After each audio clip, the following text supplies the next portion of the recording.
करवाया ही नहीं उस्ताद। हालांकि ये चीजें आम ही होती हैं, आप देखें जो जो हम चीजें ये देखते रहे हैं 2021 पेपर में देखते हैं, वो सारी 2005 में भी पूछी है उसने, 2006 8 10 में भी पूछी हुई है।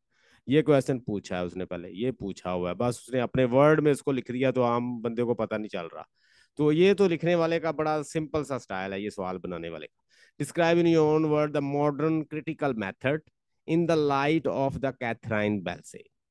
पहली बात तो ये है कि जो क्रिटिकल मेथड कैथराइन बेल्से ने दिया है, कैथराइन बेल्से ने डिफरेंट थीरीज को इकट्ठा किया है क्रिटिकल प्रैक्टिस के अंदर, और उन थीरीज को अपने सामने रख के उसने बताया है कि थीरी बेसिकली जो भी थीरी हम स्टडी करते हैं, वो थीरी हमें स्पेसिफिक अपना एक मेथड बताती है किसी पीस ऑफ लिटरेरी जोनरा को, आर्ट को, लिटरेचर को क्रिटिसाइज करने के लिए।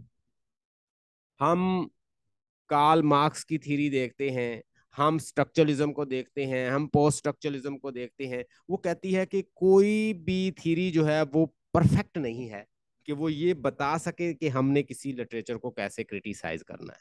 हाँ, नॉर्थरोप फ्राई को वो कहती है कि उसकी जो थ्योरी है उसमें वो जो रियलिज्म की है, क्लासिकल रियलिज्म, वो जो उसने बताई है, वो कहती है कि कुछ चीजें जो है, कुछ चीजें इंसान कॉन्टेक्स्ट के बगैर नहीं समझ सकता। मतलब अगर हम न्यू क्रिटिक को, वो न्यू क्रिटिसिज्म को इस तरह क्रिटिसाइज करती है, मतलब वाजे नहीं करती, एक सिंपल अंदाज में ही वो पूछती है उसके अंदर ही, बुक के अंदर, कि हम न्यू क्रिटिसिज्म को लें, वो कहते हैं कि टेक्स्ट को और राइटर की बायोग्राफी और उस सब को साइड पे कर दो, सिर्फ टेक्स्ट ही मीनिंग है। तो कहती है कि टेक्स्ट को अगर हम आइसोलेट करके ये देखते हैं कि टेक्स्ट ही मीनिंग है, टेक्स्ट के अंदर जो वर्ड सेंटेंसेस लिखे हुए हैं, जो मैट्रिकल लैंग्वेज लिखी हुई है, वो भी तो with the passage of time change होती रहती है। तो इसीलिए किसी भी पीस ऑफ आर्ट को, लिटरेचर को समझने के लिए उस वक्त उसको कैसे समझा जा रहा है, लोग कौन है, कल्चर कौन सा है, लिटरेचर कौन से एरिए का है, और वहाँ के पढ़ने वाले कौन से लोग हैं, सोशल कंडीशन कैसी है, पॉलिटिकल स्ट्रक्चर कैसा है, सोसाइटी कैसी है, उनको हम कैसे नजरअंदाज कर सकते हैं, ये उसने क्वेश्चन उठाया है। उसने कहा न्यू क्रिटिसिज्म इस तरह से फेल हो जाता है कि न्यू क्रिटिसिज्म सिर्फ टेक्स्ट पे जोर देता है, टेक्स्ट जो है वो भी तो बदलते रहते हैं उसके मीनिंग।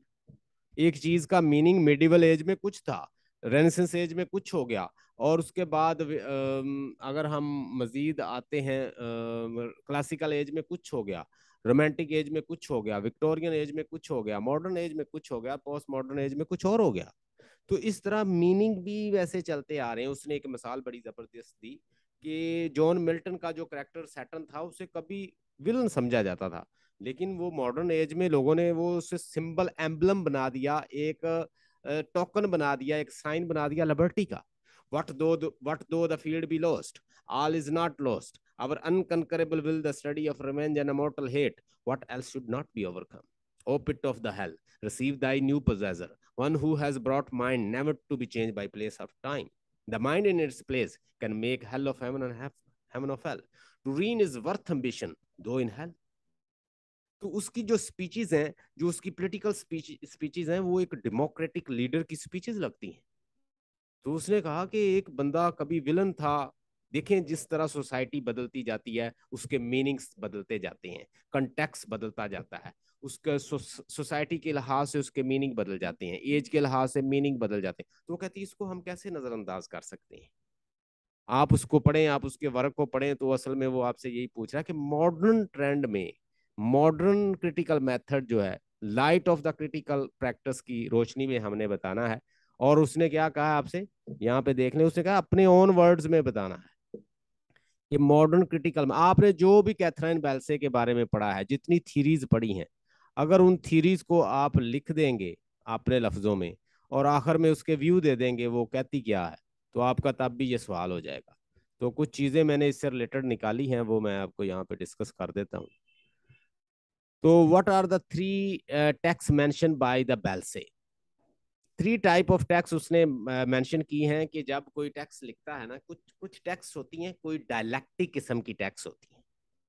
कुछ टेक्स्ट होती हैं जिस जो रेट्रिक किस्म की होती है। रेट्रिक का मतलब होता है कि एक बंदा बोलता जाता है तो वो आगे से कहता है कि वो मुझे सुनते जाओ और उनको कायल करता जाए। डायलैक्टिक का मतलब होता है कि बोलता है तो आगे से उनको भी साथ शामिल करता है सुनने वालों को। एक होता है डायलैक्टिक वे ऑफ टॉकिंग, एक होता है रेट्रिक वे ऑफ टॉकिंग। ये दोनों टॉकिंग है और ये स्पीचेस में और राइटिंग में भी इस्तेमाल होते हैं कि आप लिखते जाएं और दूसरे को ये कहें कि वो आपको फॉलो ही करता जाए, गुलाम बना लें, अपनी ही रेट्रिक देते जाएं, दूसरे को शामिल ना करें, उसके आर्गुमेंट ना सुने आगे से। एक होता है टेक्स्ट के ओपन छोड़ दिया जाता है, रीडर जो है वो खुद मानी निकाल ले भाई, जो रीडर चाहे वो मानी निकाल ले।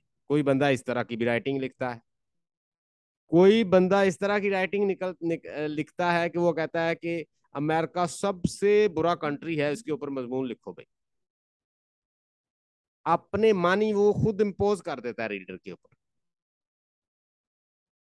बात समझ आ रही? कि अगर हम किसी को यही कह देते हैं कि ये सबसे बुरा बंदा है, इसके ऊपर मजमून लिख दो भाई, तो आपने पहले ही उसे बता दिया, आपके माइंड में तो पहले ही आया, तो फिर आप क्या लिखवाना चाह रहे हैं? अगर आप उससे व्यू मांगे कि आप इसके बारे में क्या कहते हैं, तो वो कोई और तरह से। तो declarative text imparts an ideology, ये एक आइडियोलॉजी देती है। टैक्स भी ना, टैक्स अपनी अपनी आइडियोलॉजी, डिक्लेरेटिव टैक्स होगी तो वो एक आइडियोलॉजी इम्पार्ट करेगी। इंपेरेटिव टैक्स होगी तो causes a struggle against an ideology with in the readers. Reader के अंदर ऐसी कॉजेज जो है उसकी स्ट्रगल पैदा करती है आइडियोलॉजी के बारे में अगेंस्ट। इंट्रोगेटिव टैक्स जो होती है, इंट्रोगेटिव जैसे कि जिसका मतलब ही सवाल होता है, causes the reader to question both way in which the text was constructed and the ideology from which it came। उसके बारे में क्वेश्चन की आइडियोलॉजी कहां से आई है। The method of extracting meaning out of the creative text. अच्छा, meaning एक text से निकालने के लिए कैथरीन बेल्से ने दो दो मेथड बताए हुए हैं उसने अपनी बुक में, क्रिटिकल प्रैक्टिस में। एक एनालिटिकल क्रिटिसिज्म है, एक अवैल्यूएटिंग क्रिटिसिज्म है। अब देखिए, एनालिटिकल क्रिटिसिज्म में राइटर एज अ क्रिटिक। अब देखिए, एनालिटिक क्रिटिसिज्म में वो कहती है कि दो तरह से हम टेक्स्ट से मानी उनको वैल्यूएट कर सकते हैं। एक एनालिटिकल तरीके से कर सकते हैं। एनालिटिकल तरीका ऐसा है कि जब कोई राइटर लिखता है तो वो अपने जहन में अपने रीडर को रखता है, अपने ऑडियंस को रखता है, अपने पढ़ने वालों को रखता है। राइटर एज अ क्रिटिक, तो राइटर खुद ब खुद एक क्रिटिक का रूप धार लेता है, क्योंकि वो क्रिटिक तो सबसे पहला वही बन गया कि उसने सबसे पहले ऑडियंस को सामने रखा, अपने रीडर को सामने रखा, सार वो क्रिटिकली देख रहा है चीजों को। तो राइटर एज अ क्रिटिक कैसे, लिखते वक्त ऑथर ने सारी चीजें पहले ही सामने रख ली और उसके मुताबिक लिख दिया। Keep it in mind reader, society and background. ये वो बैकग्राउंड भी माइंड में ले आया, सोसाइटी भी ले आया, कल्चर भी ले आया, पॉलिटिकल वैल्यू भी ले आया और उस वक्त की आइडियोलॉजी भी ले आया, सारा कुछ माइंड में रख के उसने लिख दिया। तो ये है एनालिटिकल टाइप ऑफ क्रिटिक्स। इसमें रीडर जो राइटर है वो खुद ही क्रिटिक पहला बन जाता है। Reader keep in his mind writers and his background, और रीडर भी जब उसे पढ़ता है तो वो भी अपने बैकग्राउंड में ये रखता है कि इस बंदे का बैकग्राउंड क्या है, ये किससे ताल्लुक रखता है, इसका सेक्ट कौन सा है, इसका मजहब कौन सा है, इसकी आइडियोलॉजी कौन सी है। ये है एनालिटिकल क्रिटिसिज्म।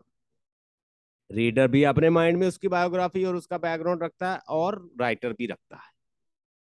क्लासिक क्रिटिसिज्म जो है, और जो क्लासिक जो पुरानी क्रिटिसिज्म थी उसमें ये आम चीजें इस्तेमाल होती थी, उसमें कॉमन सेंस इस्तेमाल होती थी कि उसके अंदर जो रिकरेंट रेकरिंग इमेजेस होती थी, बार बार आ रही होती थी, जो पैटर्न आ रहे होते थे, लोग कॉमन चीजों को देख के सेंस कर लेते थे कि ये ऐसा लिखता होगा, ये ऐसी लिखती होगी, ये ऐसा लिटरेचर होगा। तो वो थोड़ा सा पढ़ के उसको वैसे ही कह देते कि इसके बारे में यही चीजें आ रही होंगी, तो कॉमन सेंस इस्तेमाल कर लेते थे।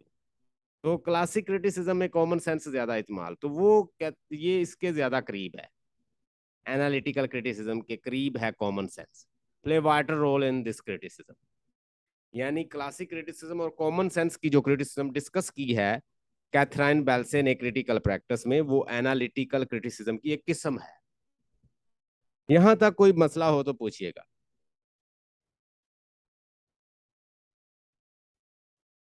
खदीजा, ये क्लियर है analytical criticism? Yes sir.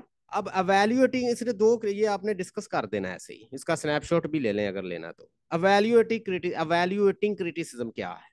evaluating criticism में, for example, Balce's view, common sense itself is a development or generated functions of the outer world. It has no particular and specified root. So the way of modern critique is based on the structure and language of the text. अब ये जो evaluating criticism है ना, ये कहती है कि जो कॉमन सेंस है वो भी तो बाहर से आ रहा है ना, वो अंदर से नहीं आ रहा। हमने वो स्ट्रक्चर को देखना है, उसकी फॉर्म को देखना है, और सिर्फ टेक्स्ट पे क्लोज रीडिंग करनी है, उसको कहते हैं वैल्यूएटिंग क्रिटिसिज्म। तो ये मॉडर्न क्रिटिसिज्म में आता है, ये लेटेस्ट न्यू क्रिटिसिज्म का, प्रैक्टिकल क्रिटिसिज्म का ये सारा ये पार्ट है। In their view, text itself carries all the essential material of understanding and intelligibility. In their view, the role of the common sense and the realism is of no importance. For example, Balse कहती है कि जो हम common sense इस्तेमाल कर रहे हैं, evaluating criticism की बात कर रहा हूँ, एक उसने वो एनालिटिक क्रिटिसिज्म, दो तरह आप टेक्स्ट से मीनिंग निकाल सकते हैं। एनालिटिकल क्रिटिसिज्म में बैकग्राउंड में जाते हैं, अवेल्यूटिव क्रिटिसिज्म में क्लोज रीडिंग करते हैं और टेक्स्ट को देखते हैं, और उसी के अंदर ही फॉर्म स्ट्रक्चर, और उसके अंदर ही उसके पैराडॉक्स के अंदर, उसके मीटर के अंदर, उसकी टेक्स्ट के अंदर, उनकी लाइनों के अंदर, उनकी एंजम्मेंट सनेक्डकी और जो लिटरेरी डिवाइसेस हैं उनके अंदर ही मीनिंग है सारा। उसमें पता चल जाता है कि पोएट ने क्या क्या यूज किया है। तो वो कहते हैं कि टेक्स्ट के बाहर कुछ नहीं है, टेक्स्ट के अंदर ही सब कुछ है। ये है वैल्यूएटिव क्रिटिसिज्म। और ये कैथरीन बेल्सेक को जब आप डिस्कस करने लगे ये लिख लेना। This mode of evaluating criticism, evaluation, there is not the evolutions of the psychology. There is not the evaluations of the psychology of the writer, but the evaluation of the evaluations of given facts of the text. Therefore, for the followers of the type of the criticism, meaning do not lie out of the text in any forms. Whatever intelligible points are that lie in the text. अब देखें वही जो बात मैंने की कि जो भी आपको इंटेलिजिबल जो टेक्स्ट मिल रही है वो कहाँ लाई करती है, वो विद इन द टेक्स्ट है। आप इसकी क्लोज रीडिंग करोगे, आप इसके पैराडॉक्सेस निकालेंगे, आप इसकी फिगर ऑफ स्पीच निकालेंगे, आप इसकी फॉर्म देखेंगे, इसका स्ट्रक्चर देखेंगे, और इसके अंदर से ही मीनिंग निकालेंगे, जैसे मर्जी निकालें, आपने इसके बाहर नहीं जाना। तो वर्क और टैक्स में बड़ा फर्क है। रोनल बार्थ ने क्या किया था कि वर्क से वो टैक्स की तरफ लेकर आया था। उसने डेथ ऑफ द राइटर लिखी थी कि जब डेथ राइटर ने कुछ लिख दिया तो वो समझने उसकी डेथ होगी। अब राइटर का उस टैक्स से कोई ताल्लुक नहीं रहा, वो टैक्स बन गया। अब उसके ऊपर हम अपनी लिटरेरी क्रिटिसिज्म अप्लाई करेंगे, हम अपनी थीरीज अप्लाई करेंगे, अपनी लिटरेरी क्रिटिसिज्म का नॉलेज अप्लाई करके उससे निकालेंगे मीनिंग। अच्छा जी, एक होती है डुअलिटी ऑफ मोनोइज्म, होता है एक डुअलिटी होती है, एक प्लूरलिटी होती है ऑफ मीनिंग। कोई बंदा बताएगा मुझे आप में से कि what is plurality of knowledge? Plurality of knowledge क्या होता है, और मोनोइज्म क्या होता है, और डुअलिटी ऑफ व्यू क्या होता है? एनीबॉडी? क्योंकि ये भी चीज वो डिस्कस करती है। प्लूरलिटी ऑफ मीनिंग्स का मतलब है कि जब आप एक टेक्स्ट को देख रहे हो तो उस पर आप मल्टीपल थीरीज व्यूज से देख सकते हो। एक टेक्स्ट है ना, उसके ऊपर आप एट द सेम टाइम आप 15 थीरीज के उसको देख सकते हैं। लिटरेरी थीरीज आपके पास बहुत सारी हैं। आपके पास कल्चरल लिटरेरी क्रिटिसिज्म है, ठीक है, लिटरेरी थ्योरी है, आपके मार्क्सिस्ट थ्योरी है, आपके पास स्ट्रक्चरलिज्म है, पोस्ट स्ट्रक्चरलिज्म है, पोस्ट मॉडर्निज्म है, मॉडर्निज्म है, इतनी सारी तो थ्योरीज हैं। तो जो प्लूरलिटी ऑफ मीनिंग्स है, it meanings are not lying within single view. Meaning single view की से नहीं बन रहे, मल्टीपल थ्योरी से भी आप मीनिंग ले सकते हैं, उसको वैल्यूएट कर सकते हैं टेक्स्ट को।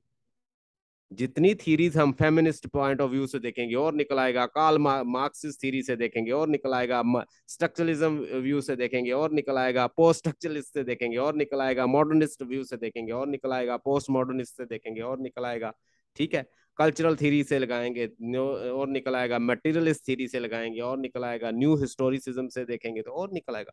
इतनी थ्योरीज हैं, उन सारी थ्योरीज को जब आप अप्लाई करेंगे तो मल्टीपल मीनिंग्स निकल आएंगे। इसलिए प्लूरलिटी ऑफ मीनिंग के ऊपर बिलीव करती है कौन? कैथरीन बेल्से। इसलिए कैथरीन बेल्से ने सिर्फ एक थ्योरी नहीं, सारी थ्योरी को लिया और उन सबको डिस्कस किया। किसी को थ्योरी को भी पर्सनली पर्सनली उसने रिजेक्ट नहीं किया कि ये थ्योरी बिल्कुल बैड है। आप प्लूरलिटी से भी मीनिंग ले सकते हैं, मल्टीपल व्यू से भी मीनिंग ले सकते हैं, ठीक है। डुअलिटी का मतलब होता है दो व्यू से, दोनों एंगल से देखना। डुअलिटी, गुड बैड से, मैरिड डी मैरिड से, दो व्यू से, दोनों साइडों से, उसे कहते हैं डुअलिटी। मोनोइज्म, ये एक ही एंगल से। तो ये जो प्लूरलिटी है, प्लूरल का मतलब होता है ना ज्यादा, तो plurality mean you are viewing the piece of text with multiple view. इसको पढ़ लें, इसका स्नैपशॉट ले लें।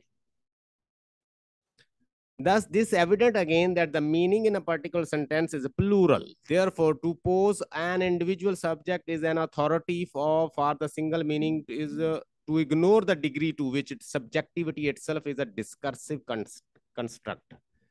To find a guarantee of the meaning in the word is in experience is to ignore the fact that our experience of the word is itself articulated in a language.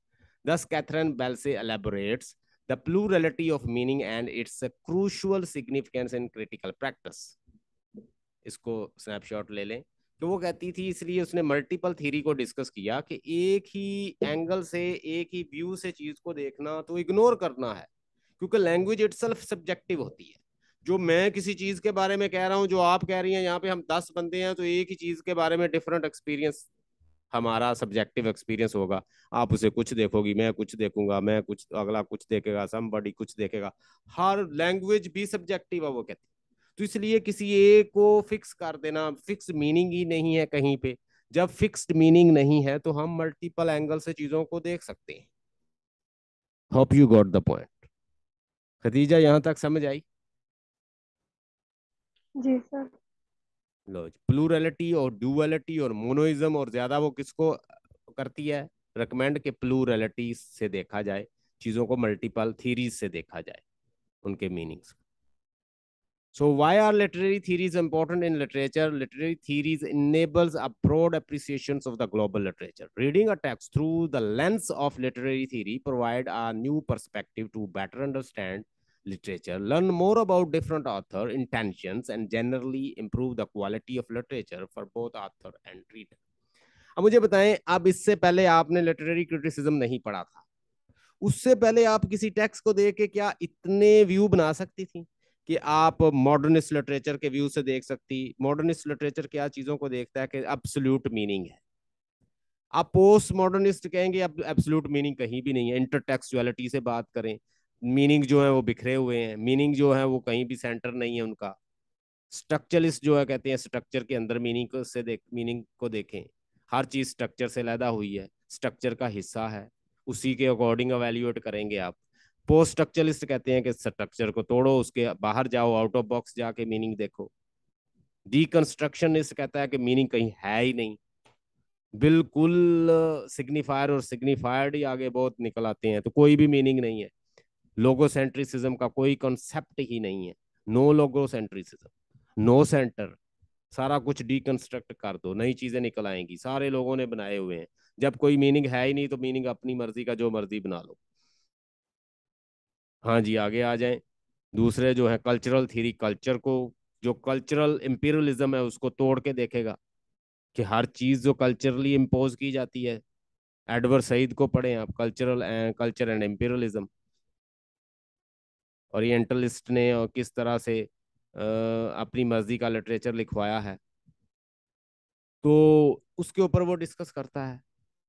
तो colonial literature और post colonial literature का अपना view है। Feminist जो है वो अपना view रखते हैं। क्वीर थ्योरी जो वो कहती है कि जेंडर स्टडी को देखा जाए, इंसान जो है उसकी कोई भी एक जेंडर नहीं है।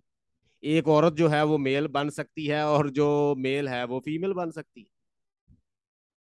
आप हर चीज को एंजॉय करें, ये नहीं कि फीमेल को आप मेल ना बनने दें। बहुत सारी फीमेल होती हैं वो मर्दों जैसी लगती हैं, उनकी आवाज मर्दों जैसी लगती है। तो आप मल्टीपल जेंडर दोनों जेंडर का रोल अदा कर सकते हैं एक ही वक्त। क्वीर थ्योरी ने उसके ऊपर वर्क किया है। तो हर थ्योरी आप देखिए, अब क्या आप पहले इतने लेंस से चीजों को देख रहे थे? लिटरेचर ने आपको इतना मल्टीपल एंगल से देखने का मौका दिया है। लिटरेचर जो है वो हजारों जिंदगी जी के जाता है लिटरेचर पढ़ने वाला। लेकिन जी अब एक क्वेश्चन आया हुआ है आपके इसी इसी में ही, मैं पहले क्वेश्चन आपको दिखा लूं फिर उसके बाद मैं।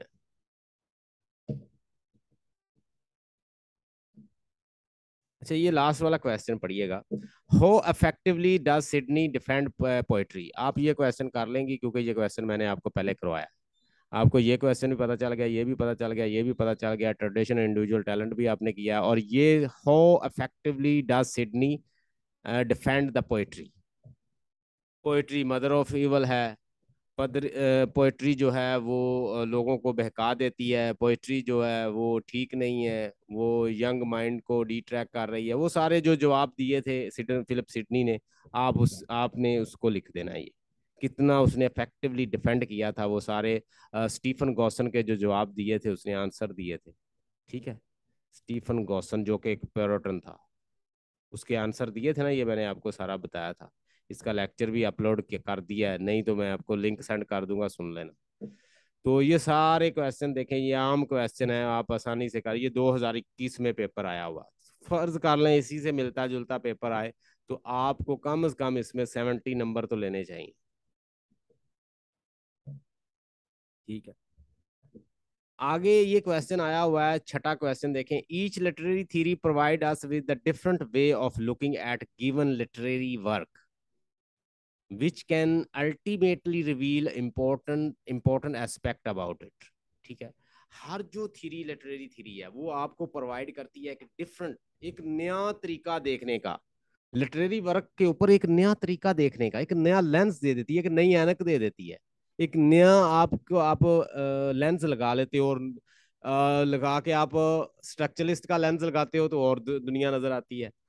मार्क्सिस्ट का लगाते हो और फेमिनिस्ट का और क्वीर थ्योरी का लगाएं और, ठीक है, मॉडर्निस्ट का लगाएं और पोस्ट मॉडर्निस्ट का लगाएं और cultural theory, colonial theory, post colonial theory, जैसे जैसे लगाते जाएंगे दुनिया डिफरेंट, लिटरेचर डिफरेंट नजर आने लगेगा। Which can ultimately reveal important aspect about it, उसके बारे में इंपॉर्टेंट एस्पेक्ट भी आपको बता देती है थ्योरी को जब आप लगाते हैं लिटरेचर। ठीक है, अब ये क्वेश्चन मैंने बनाया हुआ है, इसके आप पहले तो पॉइंट जो है ना वो नोट कर लें। ये इसका स्नैपशॉट पहले ले लें। एक इधर मैंने बनाया था। अच्छा जी, why are literary theory important literature, ये आपने उसके इंट्रोडक्शन में लिखना है। इसका स्नैपशॉट ले लें, इसके नोट्स बना लेना। ठीक है, ये सारा आपने इंट्रोडक्शन में लिखना है।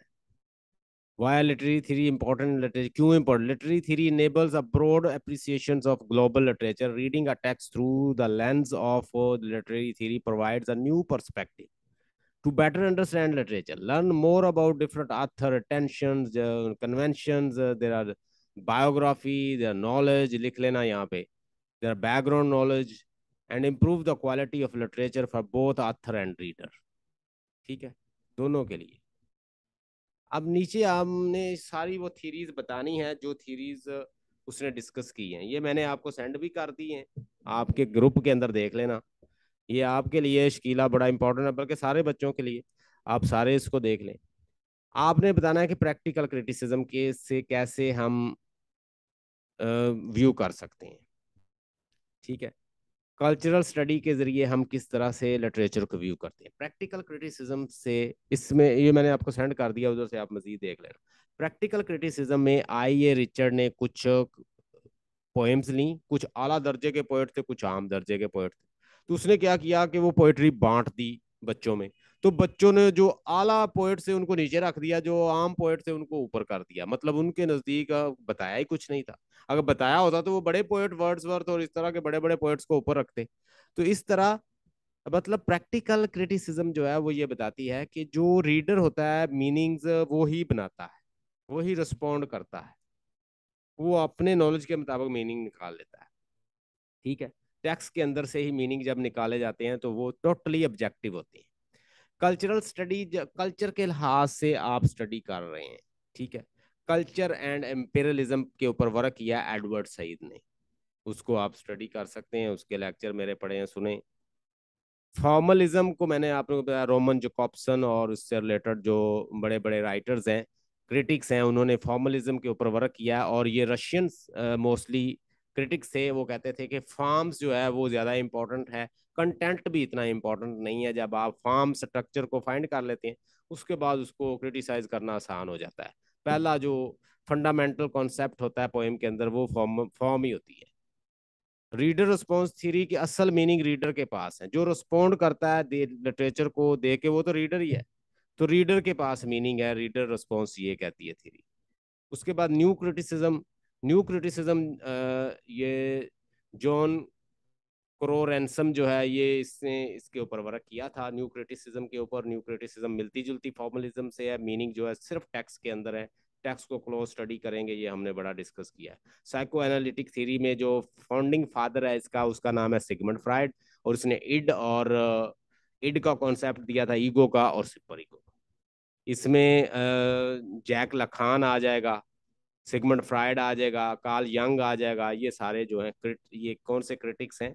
ये साइकोलॉजिस्ट भी हैं, क्रिटिक्स भी हैं, कुछ न्यूरोलॉजिस्ट भी हैं, ठीक है, साइंटिस्ट भी हैं, न्यूरो साइंटिस्ट भी हैं। इनको आपने पढ़ लेना है, इनमें आपने सिगमंड फ्राइड के वर्क को ही पढ़ना है। मार्क्सिस्ट थ्योरी हर चीज को किस से देखेगी? क्लास में। एक प्रोल एक प्रोलेटेरिएट क्लास है और एक बोर्जुआजी क्लास है। बोर्जुआजी क्लास मैनिपुलेट कर रही है किस क्लास को? प्रोलेटेरिएट क्लास को। क्लासेस को तोड़ दें और लिटरेचर के अंदर भी फाइड कहें कहाँ कहाँ क्लास डिस्कस हो रही है, और जो आम मिडिल क्लास होते हैं उनके मैनर क्या होते हैं, अपर क्लास के मैनर क्या होते हैं। वो कहता है कि कॉन्शियसनेस से पहले इंसान की मटेरियलिज्म आती है, मटेरियलिज्म ही हमें कॉन्शियसनेस देती है। आप की अवेयरनेस, कॉन्शियसनेस उतनी ही होगी जो आपकी क्लास होगी। एक मिडिल क्लास के मैनर और होते हैं, अपर के और होते हैं, लोअर क्लास के और होते हैं या नहीं? तो वो चीज़ों को ये डिस्कस करती है। पोस्ट मॉडर्निज्म चीज़ों को वो कहता है कि कोई भी चीज़ सेंट्रल होल्ड नहीं कर सकता, इंटरटेक्सुअलिटी हो, चीज़ों को मल्टीपल व्यू से देखो, कोई सेंटर नहीं है, कोई सेंटर ऑफ अटेंशन नहीं है, कोई सेंटर ऑफ मीनिंग नहीं है। तो ये पोस्ट मॉडर्निज्म चीज़ों को डीकंस्ट्रक्ट करके देखता है। और पोस्ट स्ट्रक्चरलिस्ट भी मल्टीपल व्यू से देखता है लिटरेचर को। और डीकंस्ट्रक्शनिस्ट कहता है कि हर चीज़ को डीकंस्ट्रक्ट कर दो, फिर अपने अपनी पसंद की रीअसेंबल कर लो चीज़ों को अपने मुताबिक। किसी चीज़ का भी मीनिंग नहीं है। पोस्ट कॉलोनियल यानी कॉलोनियल लिटरेचर जो लिखा गया था, उसका रिबटल देने के लिए पोस्ट कॉलोनियल आया था। ये तो जो लिटरेचर लिखवाया, ये तो कॉलोनीज ने अपनी मर्जी का लिखवाया हुआ है। तो ये पोस्ट कॉलोनियल उसके बाद आया था। फेमिनिस्ट, वर्जीनिया वुल्फ भी इसमें बहुत मेन राइटर है। और भी हमने राइटर्स पढ़े थे, उनको देख लीजिएगा। फेमिनिस्ट व्यू है चीज़ों के अंदर, लिटरेरी वर्क के अंदर। फेमिनिस्ट क्रिटिसिज्म क्या करता है कि उसके अंदर जहाँ जहाँ फीमेल का इस्तेसाल हो रहा है, उनकी उनके व्यू को दबाया जा रहा है। मर्द जो है उनके व्यू लिख रहे हैं, उनके बारे में लिख रहे हैं, उनको नीचा दिखाने की कोशिश कर रहे हैं। वो मिसोजनिस्टिक व्यू से दिख रहे हैं। मिसोजनिस्टिक होता है, कुछ लोग वैसे ही नफरत करते हैं फीमेल से, और इसकी जरूरत कैसे है कि ये भी पढ़ रही है, ये क्यों बाहर जा रही है, ये क्यों पढ़ रही है। तो ये मिसोजनिस्टिक व्यू होता है कुछ मेल का। तो मिसोजनिस्टिक व्यू को निकाला जाता है, पेट्रियार्की को निकाला जाता है, और इस सोसाइटी को डिस्कस किया जाता है। इस पावर स्ट्रक्चर को तोड़ने की बात करती हैं फेमिनिस्ट। क्वीर थ्योरी की मैंने बताया कि जेंडर का भी स्पेसिफिक रोल नहीं है, आपने स्पेसिफाइड रोल कर दिए हैं। जो मेल है वो फीमेल के कपड़े नहीं पहन सकता, जो फीमेल है वो मेल के कपड़े नहीं पहन सकती। क्यों नहीं पहन सकती? वो कहते हैं जी पहनो। आपका दिल करता है लड़की बनने को, लड़की बन जाओ। आपका दिल करता है लड़का बनने का, लड़का बन जाओ। ये है क्वीर थ्योरी। ठीक है जी। क्रिटिकल रेस थ्योरी के रेस को देखा जाता है लिटरेचर के अंदर, ब्लैक है, ये अफ्रीकन है, ये इंडियन है, ये सारे लोगों की चीज़ों को स्टडी की। क्रिटिकल डिसेबिलिटी थ्योरी कि डिसेबिलिटी चीज़ों को, जो डिसेबल लोग हैं उनको किस तरह डिस्कस किया जाता है लिटरेचर के अंदर। ये चीज़ें देखी जाती हैं। अब देखिए ये सारी चीज़ें हमने डिस्कस कर ली हैं, हमने पूरा पेपर डिस्कस कर लिया है। और इस पेपर को अगर आप गौर से देख रहे हैं तो ये पेपर आम नॉर्मल पेपर की तरह ही है। आपको परेशान होने की जरूरत नहीं है कि मैं कर नहीं सकूंगी, मैं ये कुछ भी नहीं है। आम पेपर ही है। जस्ट समझने की बात है, जैसे जैसे हम जाना पेपर कर रहे हैं आपका कॉन्फिडेंस लेवल बढ़ रहा होगा। अब ये पेपर है अक्सा का। अब इसको गौर से देखें तो वो कहता है कि right short short notes on four of the following. यानी एक आपने फोर के ऊपर शॉर्ट नोट लिखना है। शॉर्ट नोट जब वो कहता है ना तो आपने बस एक छोटा सा यानी तीन से चार लाइन में आपने जवाब देना। शॉर्ट उसने बता नहीं थी आपका, शॉर्ट नोट्स, नोट्स होते हैं छोटे छोटे। अब आपने ये चार क्वेश्चन है और 5 नंबर का एक है, तो 20 नंबर के ये क्वेश्चन। आपने ग्रैंडर ऑफ द थॉट पढ़ा मुझसे, प्लॉट पढ़ा, नोबल डिक्शन पढ़ा, हीरो पढ़ा, एम्बेलिशमेंट पढ़ा क्या होता है, करेक्टर क्या होता है। ठीक है। इसमें करेक्टर मैंने आपको बताया, करेक्टर जो हो वो वही लगे। एक किंग का करेक्टर है तो किंग लगे, अरिस्टोटल ने कहा। एक जिस्टर का क्वेश्चन, फूल का करेक्टर है तो वो फूल लगे। और करेक्टर जो है वो स्टेबल होना चाहिए। तो ग्रैंडर ऑफ थॉट, थॉट्स जो है वो अजीम हो। जो अगर थॉट अजीम होते हैं तो वो लिखता भी अजीम है। उसके डिक्शन भी फिर खुद ही ग्रैंड ग्रैंड हो जाते हैं, क्योंकि पहले थॉट आती है उसके बाद वो लिखता है। तो थॉट अजीम होगी तो डिक्शन भी अजीम हो जाएंगे और उसकी पोइट्री भी अजीम हो जाएगी। प्लाट सोल होता है किसी ट्रेजिडी का। प्लाट के बगैर ट्रेजिडी। आइडियल प्लाट वो होता है जो ऑर्गेनिक होल हो। अगर थोड़ा सा भी उससे एक लाइन भी निकाल दो तो वो पूरा प्लाट डिस्टर्ब हो जाए। इस तरह प्लाट को कंस्ट्रक्ट किया गया हो। नोबल डिक्शन, डिक्शन बड़े अच्छे हों, सिलेक्टेड हों, अच्छे लगें जो इस्तेमाल कर रहे हैं, चोजन हो, सिलेक्टेड डिक्शन हो उसके। हीरो को डिफाइन कर दें, हीरो क्या होता है। तो ये सारे आप डिफाइन करके इससे आप 20 नंबर ले लें। उसके बाद explain any two of the following modes of criticism. Fry का ट्रेडिशन एंड इंडिविजुअल टैलेंट, आपने इसमें से कोई दो करने। आइडियल ट्रेजिक हीरो पे लिख दें और ट्रेडिशन और इंडिविजुअल टैलेंट पे लिख दें। ये भी आपको आता है, आइडियल ट्रेजिक हीरो भी आपको आता है। आगे attempt any three of the following, आपने 3 क्वेश्चन करने हैं। Aristotle theory of tragedy complete analysis बता दें जी। जो हमने अरिस्टोटल के बारे में पढ़ा है, ट्रेजेडी के बारे में, उसकी तारीफ पहले लिखें ट्रेजेडी की, फिर एक एक लाइन को खोल के बयान कर दें। मैं आपको किसी दिन कल कोशिश करूंगा कि इसकी डेफिनेशन लेके एक एक चीज एक्सप्लेन कर दूं। सोर्स ऑफ सब्लिमिटी कंप्लीट एनालिसिस बता दें। ये भी आपने पढ़ा है। पोस्ट स्ट्रक्चरलिज्म भी पढ़ा है। फिर आगे आपने ये क्या लिखा हुआ है, मार्क्सिज्म, मार्क्सिज्म भी आपने पढ़ा है, इसको बता दें। फेमिनिज्म है आई थिंक, फेमिनिज्म भी आपने पढ़ा हुआ है। तो ये सारे आपने क्वेश्चन किए हुए हैं, आप इसको कर लेंगी अक्सर। अब आपके ऊपर है कि आप इनके टेस्ट कैसे। आपका पूरा पेपर जो है वो हो चुका है। अब है पेपर, एक और क्रिटिसिज्म का पेपर है जो सरगोदा यूनिवर्सिटी का। Right a short answer of the following in 2-3 lines in your own answer sheet. Define the term imitation in the light of Aristotle poetic. यानी आपने 2 से 3 लाइन में अपना आंसर देना है। मुझे बताएं कि इमिटेशन, अब मैं आपसे पूछता हूं कि आप इमिटेशन पोएटिक्स के अंदर जो लिखी हुई है, खदीजा आप भी बताएं और आप 1 बाय 1 मुझे बताएं। मैं तो बहुत बोला हूँ, अब आपको थोड़ा सा बुलाना चाहते हैं। अक्सर आप बताएं। Define the term imitation in the light of Aristotle poetic. Urdu में बता, इमिटेशन क्या है, जल्दी से बताएं। इमिग्रेशन जो है वो है बोलिए।